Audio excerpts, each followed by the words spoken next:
This is your Kick-Ass Life podcast, episode number 232 with guest Scott Stabile. This is the Your Kick-Ass Life podcast with Andrea Owen, a no BS guide to self-help and badassery. Because ladies, let's face it, life's too short for it to not kick ass. And here's your host, the girl who serves it up straight with a side of crazy, Andrea Owen. Hey there, ass kickers. Welcome to another episode. I am so excited about today's guest. Scott Stabile is here, and he has such an incredible story of resilience and self-love, and I've wanted to have him on the show for quite a long time now, so I finally got him on for you. I'm going to tell you a little bit about him in just a minute, but I am so excited about something. I am busting at the seams. We actually weren't going to do this until July, but decided to move it up for other reasons. So I'm kind of flying by the seat of my pants during this introduction. And I usually would have more time to prep. And I should know by now not to just like turn the mic on and start talking when I'm excited, but I'm going to take a risk. I'm feeling really risky today. What we have decided to do is stop any advertisements or sponsorships. So the end of August is going to be, we have some commitments that we have to do, but at the end of August, that's it with advertising and sponsorships. The thing is, it takes a village to run this here show. I had no idea when I first started, but in order to keep the podcast as professional as possible with editing and all of the help that goes into it. I have a team of, when I say team, it's like, it makes people think there's like 11 people. There's literally 3 of us total. Emily and Darlene are my main squeezes over here in the YKAL team. And there are some production costs. I won't lie. It takes, it's to be totally transparent. It's anywhere between $400 and $500 a month to keep the show going. And with nearly 250 episodes, I mean, you can imagine that it adds up. That's why we started doing advertising and sponsorships. I only chose advertising for products and services that I absolutely loved and used myself. I turned down a lot of advertising. And anyway, what we have decided to do is move over to Patreon.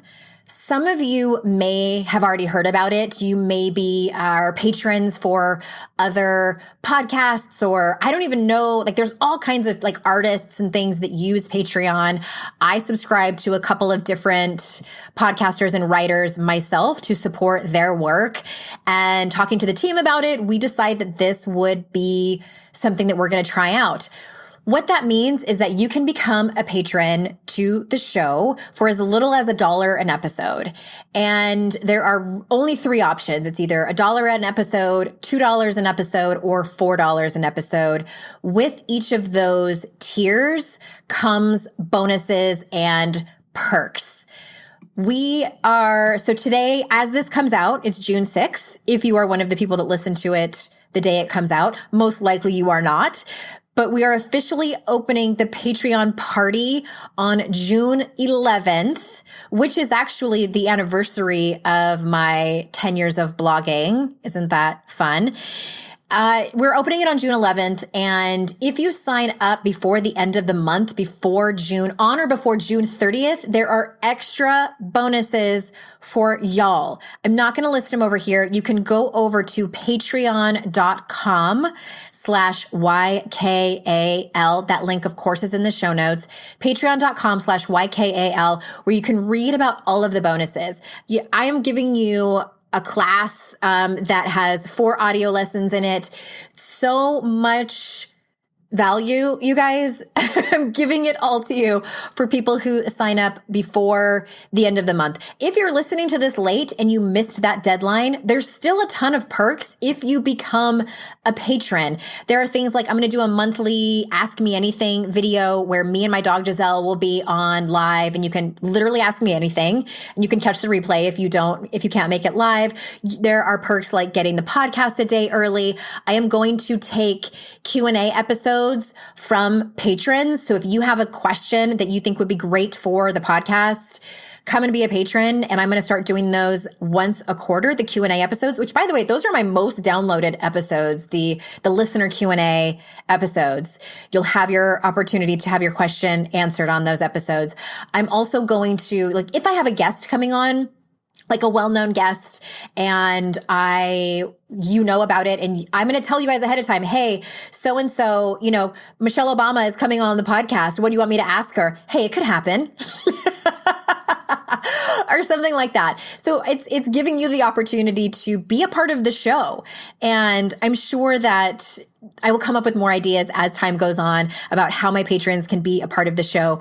I wanted to give more back to you than just having you support the show and then you get the podcast. The podcast will still always be free.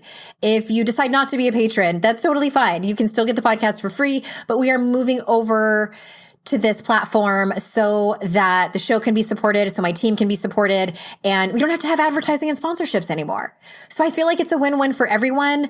Patreon.com/YKAL. I'm so dang excited. Try to sign up before June 30th so you can get all the extra bonuses. All that being said, let's move over into the episode today. Let me tell you a little bit about Scott before we jump in. Scott Stabile is the author of Big Love. His inspirational posts and videos have attracted a huge and devoted social media following, including over 350,000 Facebook fans and counting. A regular contributor to the Huffington Post, he lives in Michigan with his partner and conducts personal empowerment workshops around the world. So without further ado, here is Scott. Scott, thank you so much for joining us. Oh, I'm so happy to be here. Thanks for having me, Andrea. I have been watching you from afar for a while now. I think the first time I heard of you was the first time you were on my friend Laura and Holly's podcast, the Home Podcast. Okay. And I was just intrigued and started following you on social media and love what you have to say and your message and your story and everything. So I'm just really excited to introduce you to my audience. And I want to jump right in because you have a book called Big Love, which we will link up to in the show notes. Everyone needs to go out and read it. But in there you say this, I love this quote, "Nothing stands to transform us, our relationships, and the world more than a commitment to live our lives from love." And it sounds so easy, right? Yeah, sure, always. Just put that on your to-do list. But can you say more about that easy thing to do? Yeah, I mean, I can talk forever about love. Also, I didn't know you were friends with Holly and Laura. We've been chatting before this, and that didn't come up. I adore them both so much. Yeah, they've both been guests on my recovery series, and yeah, just good people. Yes, for sure. So love, my experience of love, which I think is aligned with the experience of probably everyone in the world at some point in their lives or many times, is that nothing feels better than operating in love. Nothing, giving love to another person, being on the receiving end of love from another person. Like these are the moments we long for in our lives. And that what I've seen time and time and time again is that when we're operating from that place, and when I'm referring to love, I'm talking about the energy of love, that what I see is the vibration that is beneath all of the noise and insanity that we see in the world, outside of ourselves and inside of ourselves and inside of our minds.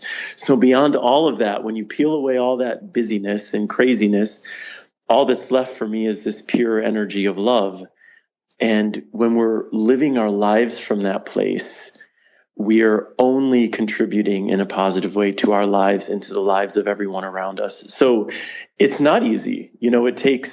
It takes effort. It takes concentration. It takes awareness, and it takes work, even though it shouldn't, because this is the thing that it's like our essence, right? Yeah. Well, yeah. And we all know how good it feels. And that's what's so crazy to me is like everyone has experienced the power of love in their lives in some way.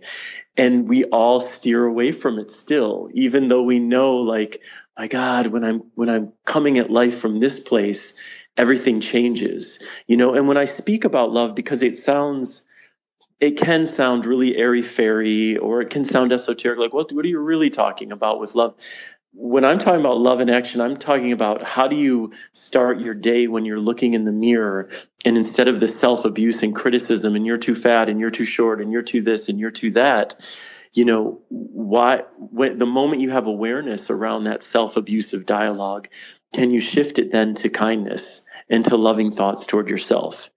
That's love in action. When you leave your home and you're out in the communities and you're shopping in the stores, are you operating from a place of kindness with people that you see on the streets? That's love in action. These are all ways we can operate from the energy of love. Every day we're afforded countless opportunities to be present in that energy. And every time we are, I believe, we're only serving the world positively.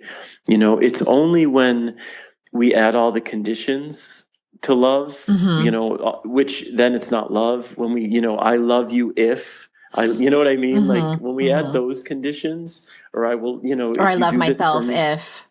Exactly. Then that's not love anymore. That's the mind, that's the ego, that's pulling us from love.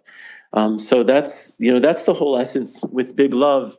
There were, a few different things I wanted to do with the book, but probably the biggest is just to encourage people, to ask them the question, like, what does love invite me to do in this moment? And to consider how their lives change once they start operating from love more often. And I've been rambling a little, but I want to say one more thing about it, is that I don't pretend to be someone who's always operating from love. I want to be super, super clear about that. I can be a total asshole and a jerk and impatient. And, I could put my partner on the line with you right now. He'll give you countless examples, but I'm super conscious of pulling myself back, like doing my best to take responsibility as quickly as possible when I'm being an asshole or judgmental or whatever it is I'm being, and getting myself back to love as quickly as possible, and recognizing we're all human. We all fall off the love train. That's totally natural and okay. But is our commitment to get back on? Because if our commitment is there, we're going to find ourselves operating from that energy way more often in our lives. I love this conversation. I've had a couple of guests on who, I had one guest on who had, dedicated her life to the teachings from A Course in Miracles and things like that. And it's always really interesting to me because and I don't know, maybe if my listeners are doing this too, because then I start to do like a self-inventory, like, do I do this? But you're right. It can be really esoteric. And I think maybe let's back up for a minute, because I'm really curious about how you came to follow these lessons and to then write books about it and become a teacher of it, because your story of what happened to you when you were a teenager is not one that you would think you would turn out this way. So can you start there and tell us what happened with your parents, and then how did where you are now evolve?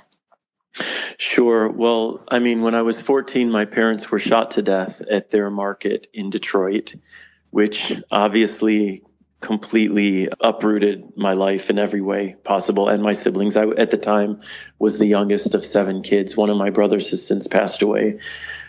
I think I went into survival mode at that point, and I'm grateful that I did. I don't think I made the conscious choice, but at the time, what I did with my parents' murder was just bury it away completely, like locked it away. Once a year, I'd have a really intense cry. And then I'd lock it away again. Literally, it was like a clockwork. Once a year, I would cry about it. And I created a big secret around it. I transferred schools and moved in with my eldest sister and her husband and son, and wouldn't tell anybody about my parents. It was really overwhelming information to lay on anyone. No one knew how to handle it. At the time, I was only 14. So a 14-year-old without parents is strange enough. And then a 14-year-old with murdered parents was totally not the norm in suburban Detroit, where I was at the time. And I couldn't handle people's overwhelm or their pity or any of it. So it was this big secret, and it was only... And that's kind of how I functioned. And then in my 20s, after graduating from college, I moved to San Francisco. And soon after my move there, got a job at a world gift store, but it was a very new age slant to the store. And they had an incredible book section and all of these self-help, personal development, spirituality books. And this was really my introduction to that world. This was not anything I was aware of or was thinking about. I had never even heard of the word enlightenment, and here are all these books talking about it. And it was, for me, one of those moments of coming home to something that you're experiencing for the first time. Sometimes you discover this thing and you're like, okay, why wasn't I aware of this? And this totally resonates with me in every way. And that's what these books were opening me up to, just these ideas on love and compassion and forgiveness and all of, and sitting in your pain and, and dealing with your grief instead of trying to run from it, all these different things.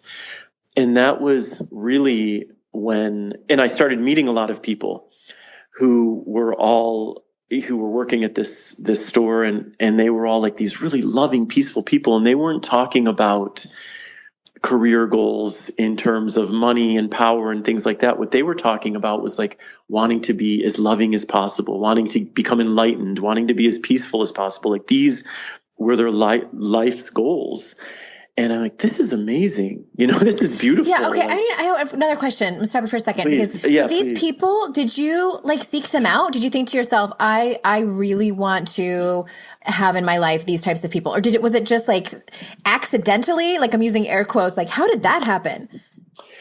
Well, they all worked at the store. There's a funny story that comes, well, funny is one word for it, but several of the people who worked at this store magnetized that type of people. It was a metaphysical store. So the people who were shopping there generally and the people who were working there tended to be interested in personal growth and enlightenment. Right. You weren't going to get like people, working at Wall Street and, Exactly. Right. Exactly. Like this store magnetized it completely. So that's where I was working alongside all of these people and getting to know them and befriending them.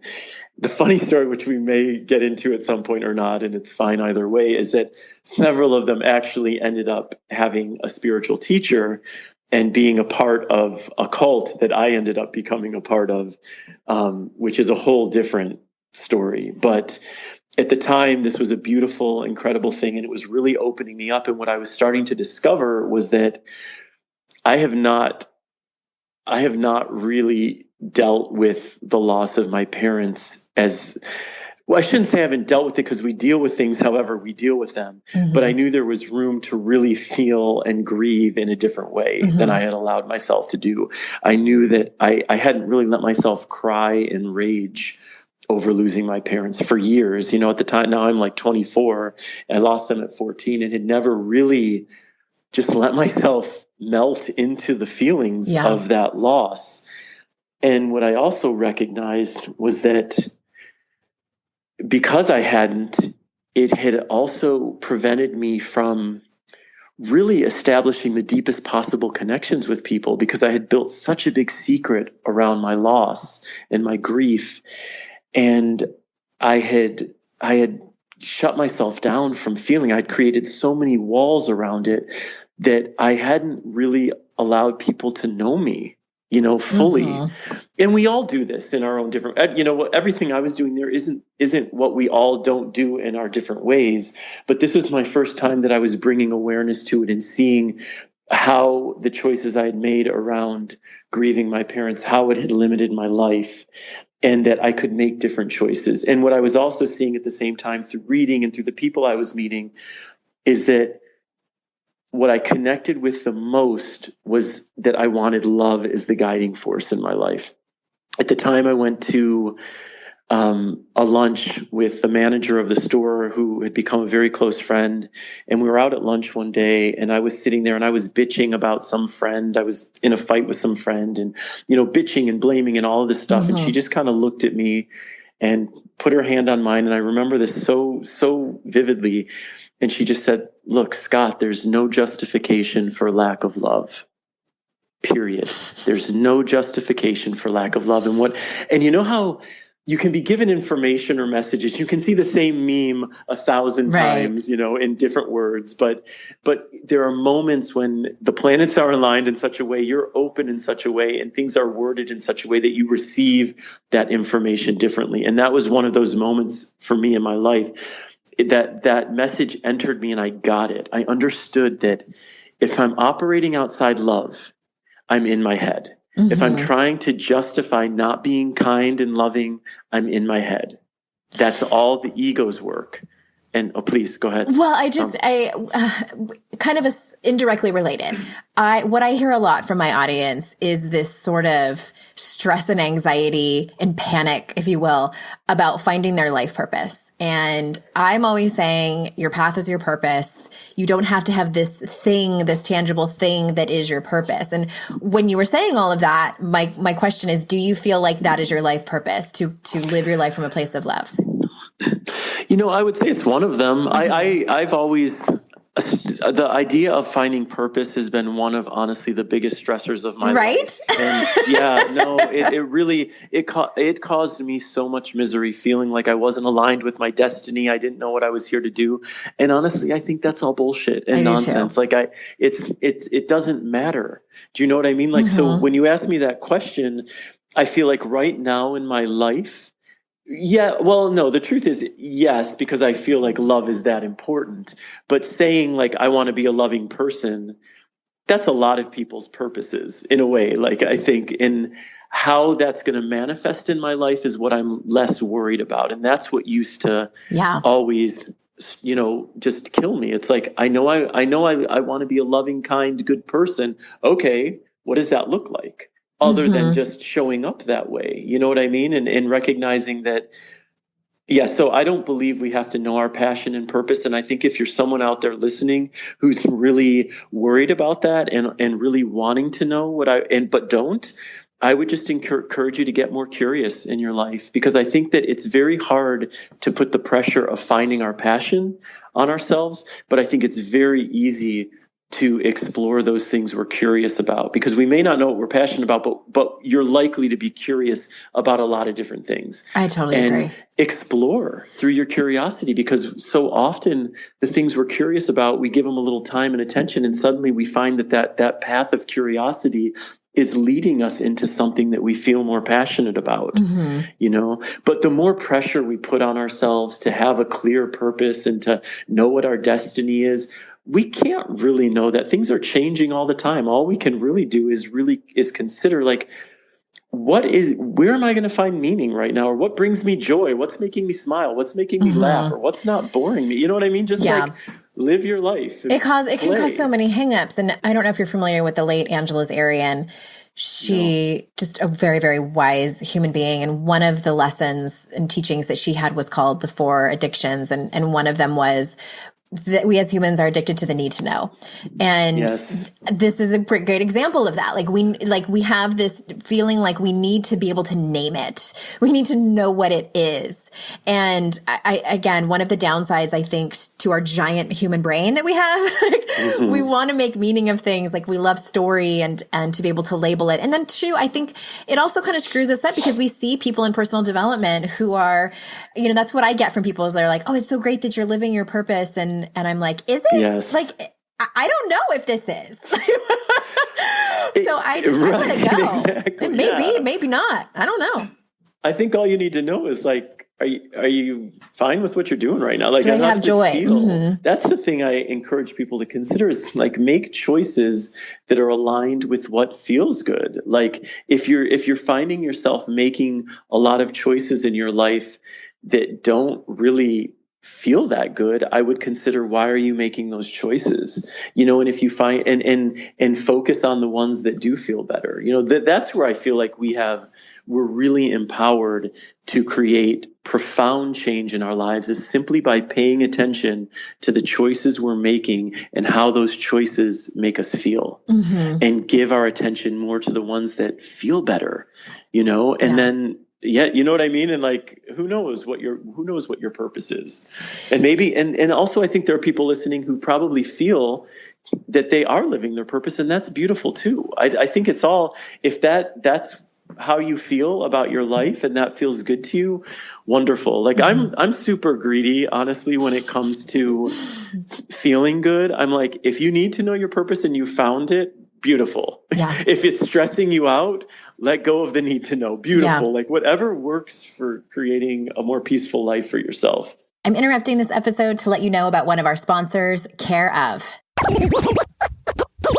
Raise your hand if you're like me, and sometimes you take vitamins and sometimes you don't. Personally, I've really struggled with knowing exactly what I need beyond a generic multivitamin. The thing is, 90% of people fall short of FDA recommended guidelines for at least one vitamin or nutrient. That's where Care of comes in. So I recently signed up and started using them, and they have this fun online quiz that makes it really easy to figure out what vitamins and supplements you specifically need. So when you join, they'll ask about your diet, your health goals, and lifestyle choices. And the way it works is that they use those answers to create personalized vitamin packs just for you. Ta-da! Recommendations are based on clinical research and traditional medicine with input from doctors and nutritionists. So every month you get this really cute, easy to store personalized box that includes individually wrapped packets with your specific vitamins and supplements for easy grab and go. And it has your name on it. And it has these fun little facts. I just absolutely love everything about it. And it costs about 20% less when compared to similar brands at local drug and health food stores. For 25% off your first month of personalized Care of vitamins, visit takecareof.com and enter KICKASS as the promo code. That's takecareof.com and enter KICKASS, all one word, as the promo code. One of my most downloaded episodes is an episode that I had a guest on who specifically talked about forgiveness, and I got a lot of feedback on that. So how were you ultimately able to forgive the man who murdered your parents? Yeah, I love talking about forgiveness because it's forgiveness is so powerful. For me, forgiveness is the ticket to freedom. Honestly, one of the tickets to freedom in our lives. And I found that the path to forgiveness is through empathy. And I found this over and over and over again. And I certainly found it with the man who killed my parents. It was like, at the time, again, I was a teenager, and the last thing I was thinking about was forgiveness. And the times that I would think about him, it was with anger and, rage and vengeful thoughts and hating him and all of those things that you would expect. And again, in my 20s, when I was really starting to, I guess, become more aligned with, spiritually speaking, with like what, more aligned with love and compassion and these tenets that made more sense to me, I started to recognize that it was going to be forgiveness that was ultimately going to help shift me out of this toxic, hateful feeling that I had for him when I thought about him. And I didn't necessarily know how I would find forgiveness, but I knew that I was open to it for the first time. And how I found it was I started to think about this man in terms of his humanity and to consider what his life might have looked like that led him to do this horrible thing that he did to my parents. And how much pain must he have been in his life? How unworthy and unseen must he have felt throughout his life? Because without knowing the specifics of his experience, what I knew for sure is that nobody who feels loved and seen and worthy and taken care of in this world could ever make the choice to kill people. Like, that's not a possibility. Yeah. So though I couldn't relate to that kind of violence, I could certainly relate to feeling unseen and feeling unloved in moments and feeling unworthy. Absolutely. I could relate to feeling so enraged by things people out there in the world said that I wish they would just die. Like, I could relate to all of these human things that we all feel. And once I started to connect to that, I realized, like, this man and I are not that much different. He did a horrible thing, made a horrible choice, but he's also a human being, and he's no less worthy than love and forgiveness than any other human being alive. And so what I found was that once I started to empathize with him and to bring some compassion to that empathy and to really just recognize, we're basically one and the same. When I would think about him, it was like forgiveness found me eventually. I would think about him and I would feel love in my heart. And then I realized, like, I've forgiven this man. I don't think about him with hate in my heart anymore. I don't think about him with vengeful thoughts. Like, that doesn't own me in any way anymore. And I think it's so powerful because we all know how horrible it feels to live in that unforgiving space when we're just blaming and raging. And it takes such a it takes such a negative toll on us emotionally and physically. And I think we all can relate to that. It's just exhausting. It's exhausting. It's exhausting. Yes. And I think we also, many of us can relate because many of us have forgiven in our lives, probably all of us at some point. We also know that feeling of forgiveness, that comes, it's like this release of the weight of 10,000 elephants off your shoulders. It's a freedom. And I think I'd like to, if I may, go from forgiveness and still talk about empathy for a second, because I think that's what we're seeing such a lack of in our country right now is empathy for one another. And it's why we're seeing all these vitriolic, hateful conversations and people screaming at each other and not listening in any way to each other. It's hurting our world. It's hurting each of us individually, and it's hurting our world. And I think that one of the answers for that is empathy, is just taking some time to imagine what it's like to walk in the other person's shoes. And that doesn't in any way mean you have to condone what they're saying or doing.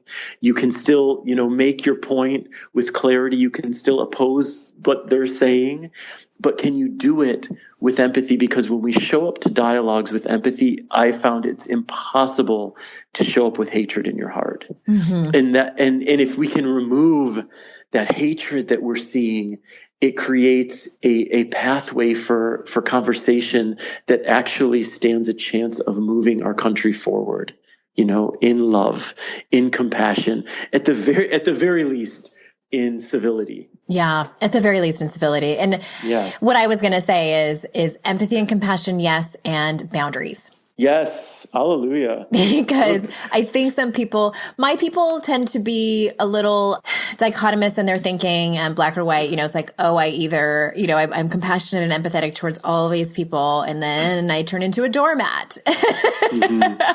Where's the line? And so I always want to just add in there, sometimes we can still have compassion and empathy for people and really understand that they are truly doing the best they can.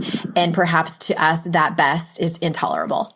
So then it comes to boundaries. It's not an either or for sure. Like, I think for me, boundaries it's one of the most respectful things you can do for yourself and others. Yeah. It's like, I don't think, and boundaries is just like, what works for me, what doesn't, this is what works for me, this is what doesn't. And then if you find that you're engaging with people in your life after you've stated your boundaries clearly, who are not honoring them in any way, it's incumbent upon you to ask yourself, why am I in relationship with people who are not respecting my boundaries? Yeah. It's so easy to point fingers. It's so easy to say, look at what they're doing. They're always doing this. They're always, making everybody else wrong. Yeah. And it's like, okay, that may be true. And turn that mirror around. It's like, why are you operating in relationship with this type of person? Because that's the only place we can find our power, is when we take responsibility for the choices we're making. We can never own another person's choices. Do you know what I mean? I know that noise was from a 13-and-a-half-year relationship where I was tolerating such bullshit and blaming and being angry. And if only you would change, then we could have our shit together and everybody would be happier. And it all fell apart. And then I finally had to, look in the mirror. Yeah. You're not alone there, honey. I think probably most listeners, myself for sure, we've all been in a version of that relationship, waiting for them to change instead of being like, what the fuck am I doing here? And sometimes it's not even, this is a whole module we do in one of my signature programs called Raise Hell, where it's tolerations. Like, what are you tolerating? Sometimes it's like a really messy desk and you're all stressed out and anxiety ridden and overwhelmed. Well, maybe if you, not that I'm speaking from experience, but it's like sometimes it's small things or like your inbox and things like that. And sometimes it's big things like your intimate partner. Absolutely.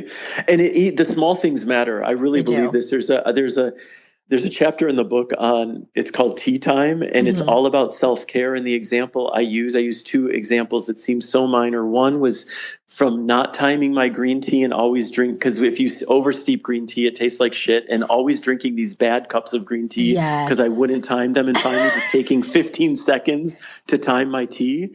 And then also underwear, like wearing uncomfortable underwear and squirming in them while I was writing this day for a couple hours. And I'm like, why do these underwear, they're so uncomfortable? And then this alarm is like, you can take them off. You don't have Go to to wear Target. these underwear. You know what I mean? Like, this is a choice you can make. And those choices are small. We look at those as simple choices, but I really don't believe they are, because I believe that any choice we're making that is not aligned with taking care of ourselves is then a choice we're making that is not taking care of ourselves. So every time I was drinking this shitty cup of green tea in your uncomfortable underwear, in my uncomfortable underwear, basically the energy that I'm putting out there to the universe, to the world, if you believe in God, whatever you believe in or don't, the energy you are operating in is, I don't love myself enough to take care of myself in this way. And that is no small thing to state energetically, because when you state that and you operate in the world from that place, the world is going to respond to you in that place. And conversely and beautifully, and this is one of the ways in which I find life to be so generous, is that when you start to take care of yourself in these little ways that really, really matter, the world around you is going to recognize that and respond in kind too. And not all the time. I'm a big believer in the universal law of attraction. I think generally speaking, the energy we put out in the world is what we receive. But it doesn't mean that if you're stepping into your community with a big smile on your face and really open, that everyone's going to smile back and be open. I don't think it's 100% of the time thing, but I've noticed it over and over again in my life, is that how I'm showing up for myself and for the world is it generally, the world reflects back at me very, very similarly. Yeah, generally. I've had a tumultuous relationship with the law of attraction, and yes, and yeah. But we'll go down that path the next time I have you on. But I wanted to ask you about, because I'm a big fan of writing as a tool to healing and processing different things, and I know it is for you. So can you speak about how that's worked for you? What does your process look like? Anything at all that might be helpful to the listeners?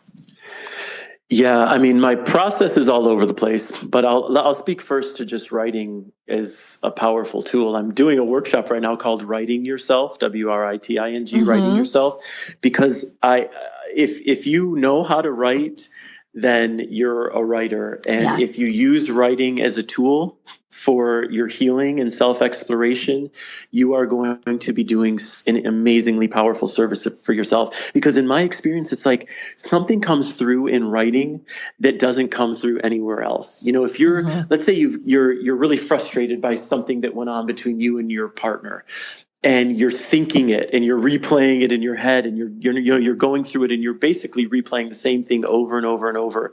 What I found is that if I sit down with a pen and a journal, or at the computer, whatever, what happens in writing is that we end up coming upon new levels of self-discovery that I feel like I don't get to when I'm just in my head on my own.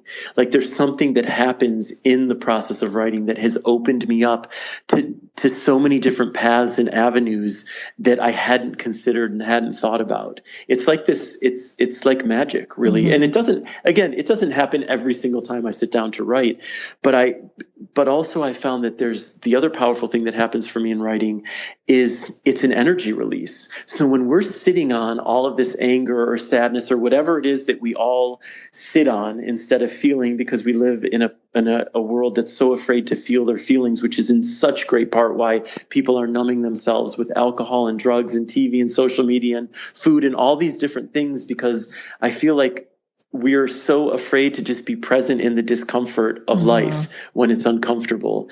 But writing for me helps release some of that as well. Because one, if you're writing about the thing that's angering you or the thing that's causing you, grief, you're actually allowing yourself to be present in the emotion instead of hiding from it. So that's powerful on its own. But you're also clearing out some of that energy out of your body. Writing is a mental thing, but it transcends the mind when you just allow yourself to go with it. And it clears energetically, it clears all this stuff that we're just sitting on and swirling around in there anyway. That's what I always tell people. You might as well try to get it out. Vomit it out. Yes, vomit this stuff out of you. So for so many reasons, writing is such an amazing tool. And also from the creative perspective, like we are all born creative beings. You know what I mean? And I've heard so many people say, well, I'm not creative at all. And it's just not true. I mean, if you were a kid who in any way played, in any way, you were creative.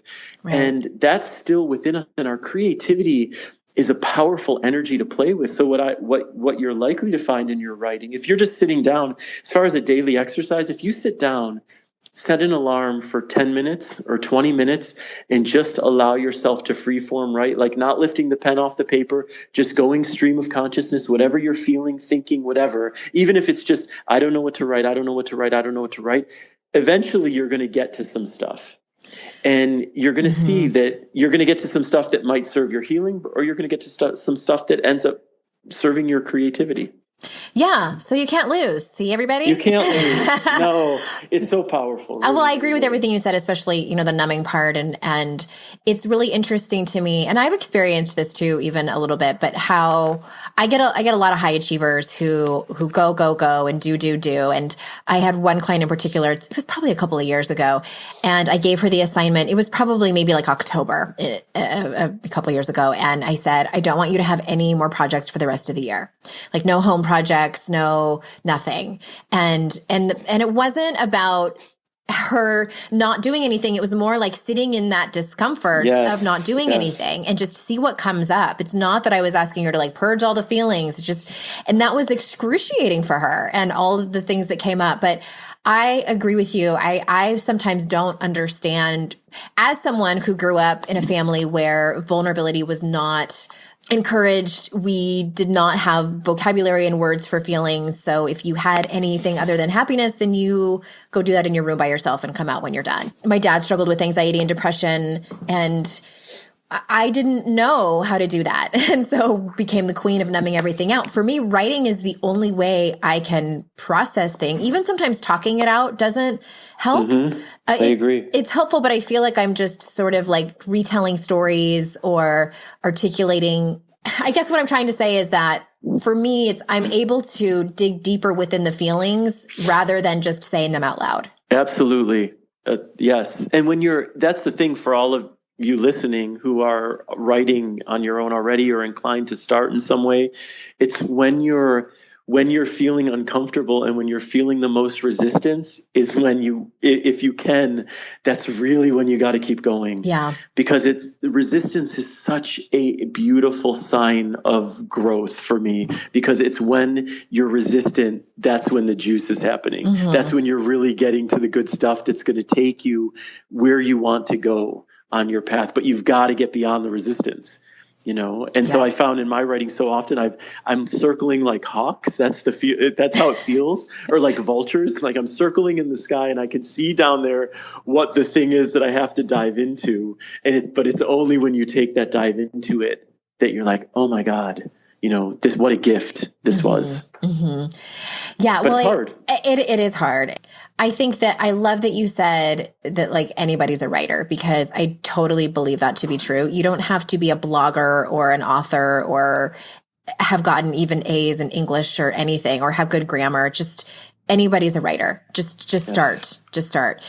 I don't want to end this interview without, of course, having you tell us what happened when you were in a cult. Like you have to tell us that story. Because I honestly I don't know any part of that story. So I'm so curious. And I have, of course, I'm like making up all these things about what it looked like. So tell us the story. Yeah.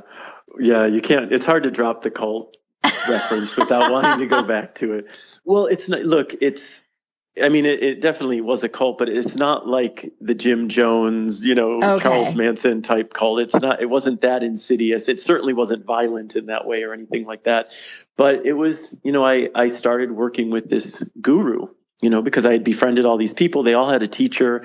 They all kept referring to him. So it was only a matter of time before I'm like, I really want to meet this person, because these people were all amazing. And I'm like, let me meet them. And so I started to, I met the guru and started working with him, became his student. And it's so hard to talk about the cult without taking hours and hours of time. But there's, essentially it was a spiritual community in the Bay Area, and there was a man who led it. Why I feel it was a cult is because ostensibly what this man professed himself to be was an enlightened master. And the reason I was working with him was because at the time I was obsessed with the idea of enlightenment, which I'm no longer obsessed with. But stop right there for a second. What did you make up that meant? Enlightenment? Well, like being an enlightenment master and just enlightenment in general. I kind of saw it as total freedom, like real freedom. You know what I mean? Like the destination. Like you become enlightened. At some point you're struck by it. Like, but you prepare yourself by, like, he basically would tell us, like, he couldn't control us being enlightened, but he could prepare us for that moment if we're blessed to be struck by enlightenment in this world. What? So I saw it as this gift you're given, but that you work for it based on your acts and your level of consciousness and all of this. So he said he was enlightened without ego. Enlightenment means you're without ego. And he described himself as a puppet of God. So any of his directives, as he explained it, he was being given from God. And so the understanding that was, if we were in resistance to anything he was asking of us, we're resisting our path and we're resisting God. And that basically you say yes to him. And though the whole objective is enlightenment, and the whole, what lives in enlightenment is free will, right? Is freedom. What really made this a cult, I think, is there was free will in that we could choose to leave at any time, but it was really built around appeasing the guru. The whole community was about making his life more comfortable, taking care of him in every way possible, spending hours cleaning his home and cooking for him. All of our attention and energy was really put on him, but as a means of growth for ourselves, as it was explained to us. So it wasn't, I also want to say there was a lot of love in community in this world. And I look back on it with a lot of gratitude still. And I recognize that he wasn't who he professed himself to be. And he could be incredibly cruel and incredibly manipulative. And he wasn't enlightened. He definitely wasn't enlightened. I mean, he was egomaniacal. And I had to work really hard to convince myself of his enlightenment, because I kept saying to myself, well, I don't know what it means to be enlightened. So how can I say that he's not if he's saying he is? Right. So I was always coming up against these trust issues, but convincing myself. And there's a lot of pressure in the cult. I mean, there are about between 20 and 30 core members at any given time. And there's a lot of pressure to accept who he is and what's going on. And there's no allowance for disparaging him in any way, and really not, if you don't agree with him, you're wrong. Basically, because there's no middle ground. Like, he is God's puppet. He thought for him, he's Jesus and Buddha. Like, that was the level. And we believed it. I thought I was walking among a Jesus or Buddha in our time. I felt like we all did, like, as lucky as we could possibly be to be in the presence of a divine master. Okay, a couple questions. Is this person still doing that? You don't have to say who it is. Okay. And not really a question, but it seems that you were probably really vulnerable, being somebody who your family was just shattered. And I think we all have that. I mean, it's sort of like on a very, very small scale, how I feel about roller derby, and CrossFit for some people. It's like this family, like you feel like you are a part of something. And that sounds like what it kind of was, and how I think just people get drawn in general to cults like that. Absolutely. I mean, it really fills that need. I mean, I love, because we humans long for connection. We long for community in general. And this was an incredible community in my life. And I absolutely think, I mean, I've gotten clarity around it. In retrospect, it's like before my father died, I had a really bad relationship with him. We had no relationship. I never felt loved or seen by him in any way, and have spent a lot of my life desperate for approval and to be seen. And I feel like when I reflect, I'm like, oh my God, you went to the extreme of finding like a cult leader who loved you and adored you and was this father figure, and I see how that need in me is in part what compelled me to really throw myself into this community and as his student. So Absolutely. What compelled you to walk away? Because I know a lot of people stay for decades. Well, I was there 13 years. Oh, wow. Yeah, it was a long time. But I wasn't always living in the Bay Area at the time, so I had some separation from it. But yeah, he was my teacher for 13 years. What compelled me to walk away, and I mean, it took me about a year from the time I knew I had to actually finding the courage to, was just recognizing that I didn't trust him, and that I couldn't convince myself, I couldn't talk myself into trusting him anymore. I didn't really believe in the path that he was offering. I didn't believe it. And I saw manipulations he would do, how he would play people against each other. It just really stopped feeling right. I finally walked away, and that was there's a chapter about this in Big Love. And the purpose of the chapter was really to remind people, because it's very easy when we're a part of a tribe and when all the people around us are for something, and maybe we've grown up to be for that, or we've later in life decided we were for it. At any time, if we feel like this person, this book, this philosophy is not resonating with us, does not feel good in our hearts and souls, at any time we are empowered to make the choice to move on, and that only when we make the choice to move on from the teachers that are no longer serving us, do we create space to bring in teachers that will. And again, in terms of like difficult choices in life, this is a very difficult one. Like people who've walked away from the religion, even though everyone in their family is all for this, but for them, it's like, this doesn't make sense to me. This doesn't resonate with my heart. That's always going to be a difficult choice to make. But I've said the word freedom a lot. Like there are few freedoms like living in your authenticity, like honoring your truth, however that plays out. And even if it's not in accordance with all the people who are around you in your life, it's like when you can make more brave choices that are aligned with your truth, my God, your life is going to change in profound, beautiful ways. It just will. Wow. Well, I just love every part of this conversation. You're so inspiring, and even just the sound of your voice. You were meant to. This is your life purpose, Scott. Bestowed onto me, the guru. No. I've loved this conversation too, Andrea. Thank you so much. Well, before we close, I always want to give people one more chance to. Was there anything else that you wanted to say in order to feel complete? Just love yourselves, listeners. Love yourselves as much as you can. Be gentle with yourselves. Be good to yourselves. Yeah. I think at the core, it's like I keep coming back to self-love. In my heart, I'm like, it all starts there. The Buddha had a quote that I love so much, and it's, if you truly loved yourself, you could never hurt another.